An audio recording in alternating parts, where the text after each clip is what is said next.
And here we are with our final Fantastic Four series, Series 4 for the Toy Biz line. Kind of poetic there that the Fantastic Four is ending on only 4 waves, but this is the final one in '96 that was released, and then the end of the line occurred, as well as the end of the series. You can see the packaging has a little redesign here. Now we have a 4 emblem on the plastic, and it's not just smooth like the other ones. We still have that sparkly 4 in the corner. Some of these you might recognize Hasbro brought back in its Marvel Legends line. But we're finally rounding out the characters here. We still have one more video. We're going to cover the vehicles and that giant Galactus that is also included. But we wanted to wrap up the characters here, and you can see we got some more variants of some of the characters, as well as new bad guys. Kind of bad guys as well over here. So we have from that one episode where we have the Wizard introduced. I think he was only in that one episode, and that's also where we got introduced to Medusa. And of course, one of the royal family for the Inhumans. And rounding out our Inhumans collection here, we have Medusa. We have a new Johnny Storm. You can see this is a half and half. So he's got his flame bottom and his human top. And he was a variant. So you can see the yellow sort of flames in the little spinny thing he sits on. Well, there's an orange version as well. I have the variants. I don't usually collect variants, but this one was easy to track down. So we have both versions we'll show you.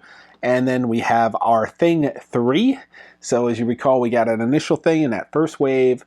And then in the third wave, we just did the video last week, we got Thing in his trench coat and sunglasses and his little fedora. And now we got Thing 3. There were a couple episodes, I think at least 2, where he was wearing the top portion of his costume as well, and not just the bottom. So he did wear a shirt on a couple of occasions. And then we got Psycho Man, was only in one episode. It was a really cool episode. He's a really cool figure. So we'll be checking that out as well. So it's a little bit shorter than the other waves, but this final series of figures is still cool nonetheless. So why don't we come on in closer and check these guys out. Okay, well, we're going to start with Wizard. Interesting character here who wanted revenge on Reed Richards and his family. We have the little placard here with the name is very similar to the Series 1. It's a different shape, but it's the same, just sort of stars in the background thing there. And we have our character here, looking much like his on-screen counterpart. They did a very good job of designing this figure. And then he has his little base. Now, what this base does here is it comes with a whole bunch of discs. They load into here, and I'm going to assume that they just kind of fire. They're going to make this, here we go, this action base. So he's going to be able to hop into here using his little holes that are not these figures are always tough to get in here. And again, they did a great job on this figure. I mean, the color design, everything about him, he just really nails the on-screen look. He's got joints in the knees, he's got joints in the arms and the elbows, plenty of articulation here. And he has this little lever. I mean, I guess he could reach it. Here we go. And then he's going to have this firing capability where this is going to launch back, and then you're going to be able to fire it out. So that's pretty cool. That has a disc launch feature. He's got a little firing element to him, so that's kind of neat that they designed it that way as well. So again, this character really nails the look of the character from the screen. I love it when they do that with these figures. It really has this, not just a toy look, but a cartoon look to it. And I think that's a great way to design figures, particularly when you're marketing them around a cartoon. So this one really nailed it. Appreciate that. Next up, we're going to be looking at those Johnny Storm variants for the Human Torch. And he has this little flame base. So this one, very similar to other characters, other versions of him, except this one is half and half. Now he is a redesign, as we showed you in the first 2. Each one was kind of different. The Spark one was different than the glow-in-the-dark one, and this one obviously is another redesign for the character. So you can see this half and half body. I mean, he's still got some articulation here, but his hands are kind of similar. This one's open again, sort of like that Silver Surfer Human Torch from the first series. So kind of interesting there. His body in the middle does not turn at all, but he has his articulation in the legs there. So we're just going to pop him onto here. Let's see how this works. And he should be able to twirl around, I think. Yeah, let's see. Yep, there we go. You can see that base spinning, so it creates this fire effect from the ground. So yeah, that's pretty much all he's gonna do, is have this spinning base for Johnny Storm here. Now this one has a variant, so you get a different colored base.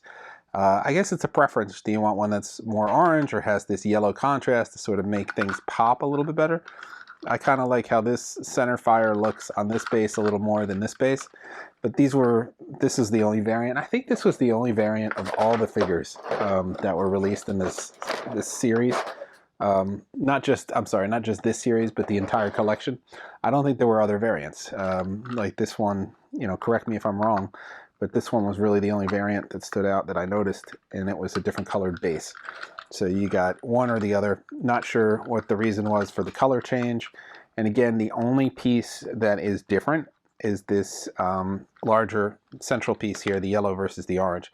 Everything else is the same exact color, the red in the middle, the same flames here. It's just this has a just slightly different color for some reason. So not sure what happened there. But you know, there's enough of, it's not a, you know, factory error. There's enough of a range of these that it was deliberate to have two different colors here. So that is just Johnny Torch in his two variants. So this is your second or third. I'm sorry. We had invisible, or not invisible. We had glow in the dark. Then we had our spark version, and now we have our third version of Johnny Storm, which is the half and half. So funny that you know, Sue got two. Mr. Fantastic only got one variant. And Johnny got three, and then here's another one with three, and that's going to be the Thing. So the Thing also got three. Poor Reed Richards was not, or maybe he's just so fantastic he only needs one. But yeah, that was the tragedy of Reed Richards there. So this one here, we'll take a look at this base in a minute, but we got a Thing that has his full costume on. And we have not seen a costume Thing yet. We only see him wearing his shorts in most of the episodes. There were some episodes in the second season where he put the entire outfit on, or we had it briefly, or I think it was just 2 episodes. But here's our Thing again, looking exactly like his on-screen counterpart. He's got very limited articulation in the legs. That torso turns. He has his hands here with a little bit of articulation. And that's really all that we see with the Thing. I mean, he's a very simple character, big and bulky, unique body shape. Again, this is a complete retooling because you have the whole body is different than the previous releases. Now we have this this little I don't know, rock planet that he steps on, that he's able to stand on here, and it's going to create a sort of explosion effect. We'll see here. So we have different pieces of this rock structure here. I think they only go in one way. So this one snaps in perfectly here. And there we go. This one is not latching for some reason. Let me see if I could... Huh. Well, I guess individual results may vary, but this one doesn't want to latch. But essentially it's supposed to go in there and connect to something, and then once you hit this release lever with the Thing, you can get him to push it, and you get this explosive, oh, there we go. This is an explosive effect, like he's smashing the ground, and these things are going everywhere. So that's yeah, interesting that this one's not working, but yeah, either way, that's all that happens with this. That's a kind of a cool action effect to have him be able to destroy the base that he's standing on. So it's a nice little fun feature that they added in there. And next, one of the more colorful and interesting characters is Psycho Man here. Psycho Man brought back in that Hasbro Marvel Legends series with the throwback packaging style. And he looks, I want to say, just as good here as the Marvel Legends figure does. I mean, there wasn't much you needed to change on him. I think they gave him a data pad or something like that. But there wasn't much you needed to change on there. So you could put him on his little pad here. And Psycho Man, his thing was controlling emotions and using them against people. And that's sort of what this pad emulates as well. So we'll get him on here. And once you get him on and situated, you could have him control different emotions. So you could see on here it says weak, and then it's, I guess it's a random spin. And angry, so glad, And I don't know how many different ones there are, but yeah. Let's see. We got angry, glad, hurt, fear, weak, and angry again. Okay, so we had like 5 there. That's not bad. Nice articulation on him. Really love the design. They nailed him. Again, his head doesn't turn, but he's wearing his little bodysuit. He's got this little base where you can switch around different emotions he can control. So pretty cool. I think they really nailed the look of this character again. And for 96, not bad. I mean, a lot of detail on this guy. I really love that. For 96, they really had the detail down. Toy Biz kind of surprised a lot at the time. If you look at other companies that were making figures, like Kenner, Toy Biz had a lot more, you know, a lot more depth to their characters than what they did at the time. So it's kind of cool. All right, so we have Medusa rounding out our series here and rounding out our Inhumans. As we saw Triton, we saw Banshee, and we had Gorgon. So now we have Medusa, one of the other big ones here. And her thing was the hair, right?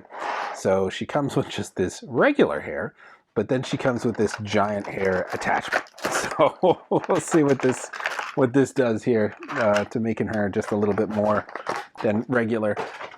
So this kind of attaches in here. There's a little piece of tape on it there. This kind of attaches in here.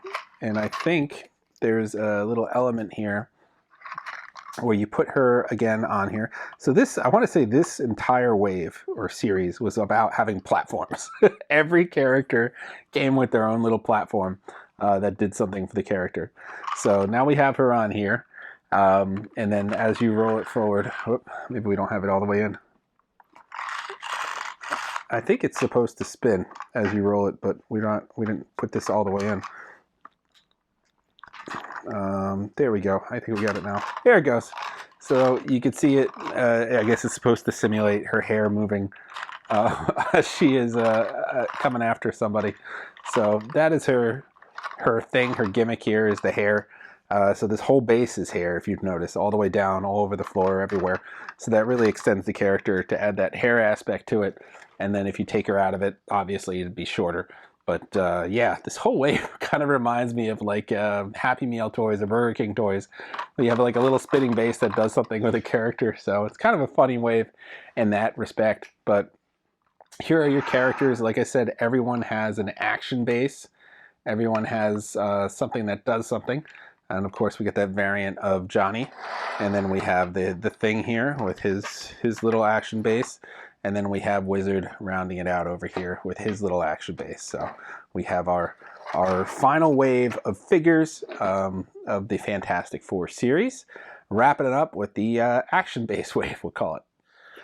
All right, well, each series of these figures have been kind of distinct and unique, and this is no exception. This one specialized in the bases. So all about those bases. I think that was still pretty cool. Gave you additional action features, still kept the charm alive with that look of the cartoon, and just gave you a little bit more bang for your buck at the time. New packaging redesign, everything was new.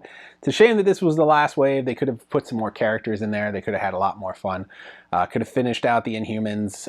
Yeah, they could have been a lot more characters. Hopefully another season would have brought in other characters that they made figures for, but never actually brought onto the show. So that option would have remained as well. Maybe they'll pick it back up like we saw with X-Men 97. Who knows? It could be Fantastic Four 96. At any rate, this is the end of the figures that are part of this collection. There are 3 vehicles and then that large Galactus, which we're going to take a look at next time, finishing out our Fantastic Four series from Toy Biz. And then we're launch forward at some point in the next month or two into the Marvel Superheroes line from Toy Biz. Very early, we're talking like early 90s, 90 through about 93, I believe. And those are like the first action figures of any Marvel characters. Well, not all Marvel characters, for any of those iterations of Marvel characters, I should specify. Because we did have Secret Wars, and that was in the late 80s. And that is going to have, I believe there were like somewhere between 8 and maybe 14 or 15 characters in that line. But those were the first action figures ever. Before that, in the 60s and the 70s, there were like large dolls or something like that, but there weren't action figures until the 80s, and then the 90s, of course, when that line launched from Toy Biz. So you'll be seeing the first iteration of several characters, including first iteration of Fantastic Four figures, first iteration of Spider-Man figures, the Avengers. All those will be in that wave. We're going to have all the figures, all the vehicles, and all the playsets to take a look at. So very excited about that wave as well. Or that series as well. So that is your end of your Fantastic Four action figures. Check out our other 3 parts for this, and then we're going to have one more wrapping it up with the vehicles. So tune back for that. Like, subscribe, and follow. We'll see you guys next time.